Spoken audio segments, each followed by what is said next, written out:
Hi, everyone. My name is Keaton Douglas, and I am the Executive Director of the I Thirst Initiative, a mission of the missionary servants of the Most Holy Trinity. They are a community of priests and brothers who have been on the cutting edge of working with those suffering from addictions and their families for more than 103 years. Today, I'd like to talk to you about the subject of pro-life and respect life and how that interfaces with the work that we do at I Thirst. It brings to mind a story that happened to me a number of years ago. I was working with my mentor, Mr. Ron Reinhardt. He was a native of Cleveland, Ohio. He had been an alcoholic and an addict for most of his adult life. But by the grace of God, he found sobriety when he was 40 years old. Throughout his 40s and 50s and into his 60s, Ron had developed all sorts of programs for those suffering from addictions in the Cleveland, Ohio area, and was responsible for bringing many people into sobriety through his love and works of mercy toward them. He and I began working together when he and his wife moved to New Jersey as part of the recovery regional initiative of the missionary servants. I came on board as a volunteer and soon got very, very involved with it. We would often go back to Cleveland as we had a group of volunteers that were working out there. And one day, the first time that I had ever gotten there, Ron took me to an area of the city that was desperately in need of love and attention. There was a lot of folks there that were homeless and troubled.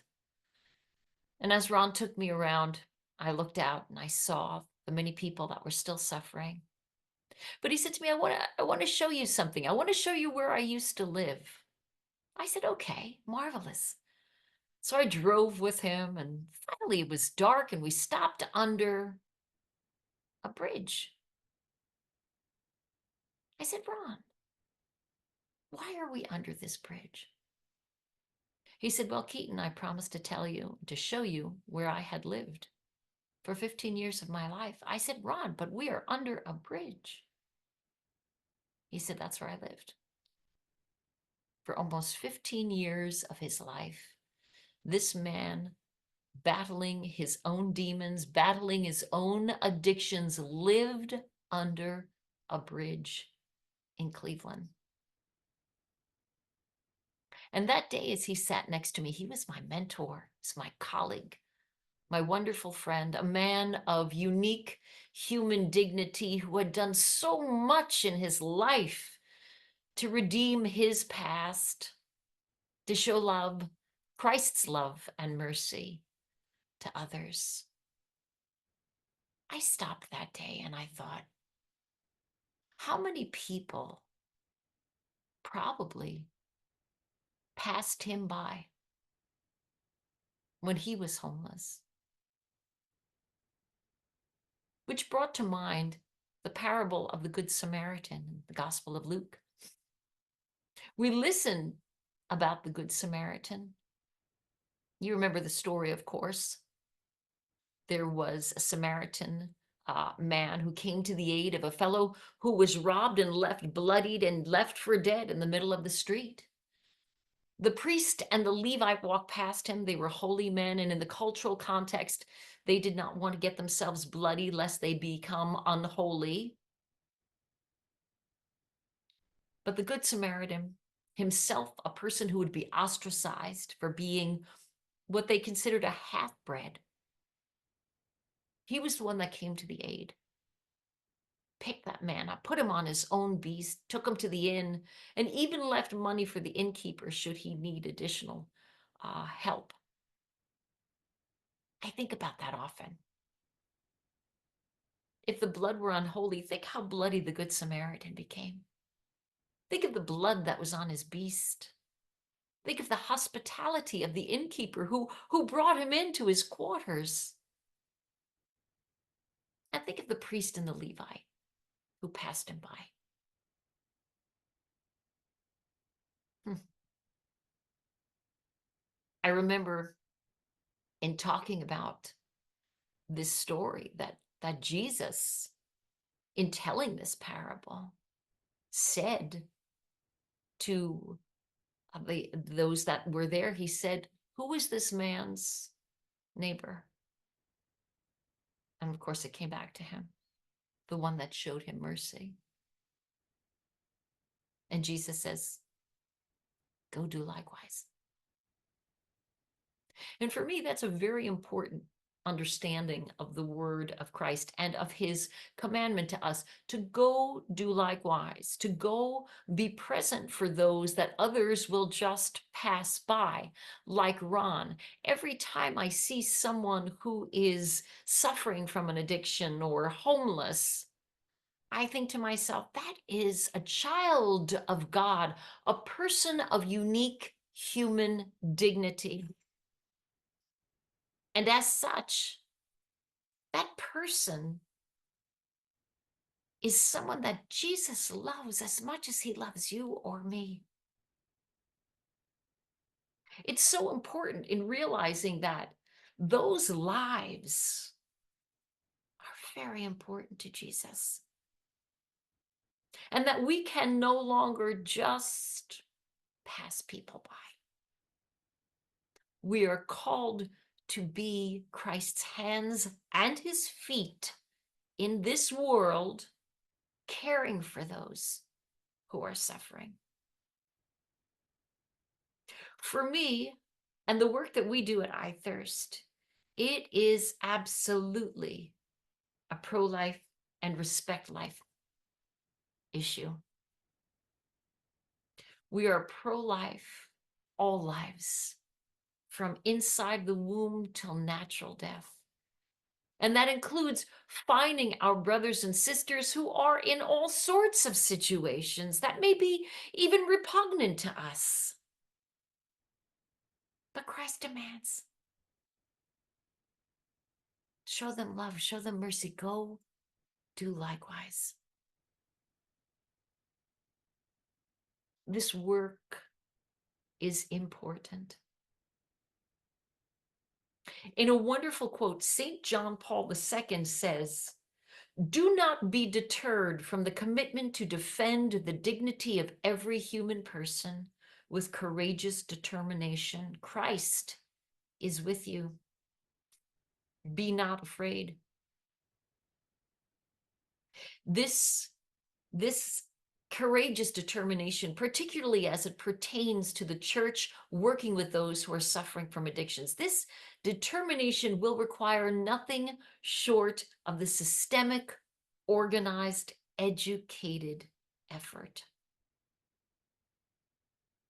It is incumbent upon our faith communities to play a role in the spiritual healing of our brothers and sisters who are suffering. Their lives matter too. And so as I take a few moments to reflect on times in our lives where we may have passed by people because it was inconvenient, passed by people because we were uncomfortable with the situation, passed by people because we just didn't know what to do. But Jesus reminds us that it is indeed our responsibility to be our brother's keeper and our sister's keeper. In fact, the community that I work for, the Missionary Servants of the Most Holy Trinity, their founder was a Vincentian priest by the name of Father Thomas Augustine Judge.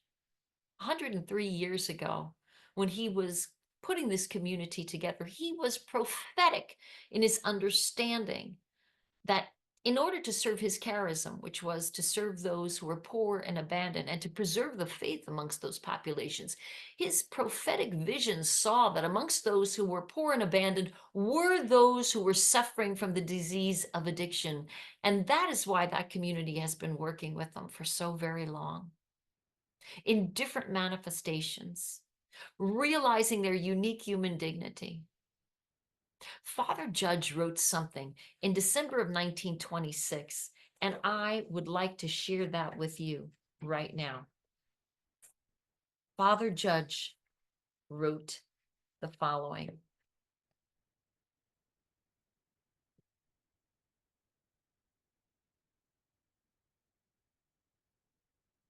We hear frequently of a terrible disaster, and many lives are lost. This scourge may have been an earthquake, a hurricane, or indeed any catastrophe. The whole world is shocked and is rushed in from every quarter to help the stricken. But what do such misfortunes amount to in comparison to the misery and torments of the thousands upon thousands who, unless helped by you, will live and die without a knowledge of love of God and be lost for all eternity? Do you realize that unless something is done at once, a generation and the children of that generation and their children will be lost to God, lost to eternity, lost to Jesus Christ, lost to his religion, lost to heaven, and will be lost indeed for all eternity? That you may realize this appalling situation, lest you be indifferent to it, we have been sent to fasten this obligation upon your conscience. You cannot be indifferent. Unless the multitudes are helped by you, they will live without a knowledge or love of God and be lost for all eternity. You may answer, what is that to me? I'm trying to save my own soul. Am I my brother's keeper? You certainly are. The words of Father Judge. Today, I hope that we see pro-life and respect life as meaning all lives, that we may be Christ's hands and feet to bring home those who have lost their way, to protect the unborn, to protect the elderly, and to live with his love in our lives. May we always be a beacon of his love and his mercy. May we always carry the tender heart of our beautiful Blessed Mother in all that we do. And may we do everything we can to protect and respect all life in all its forms. God bless you.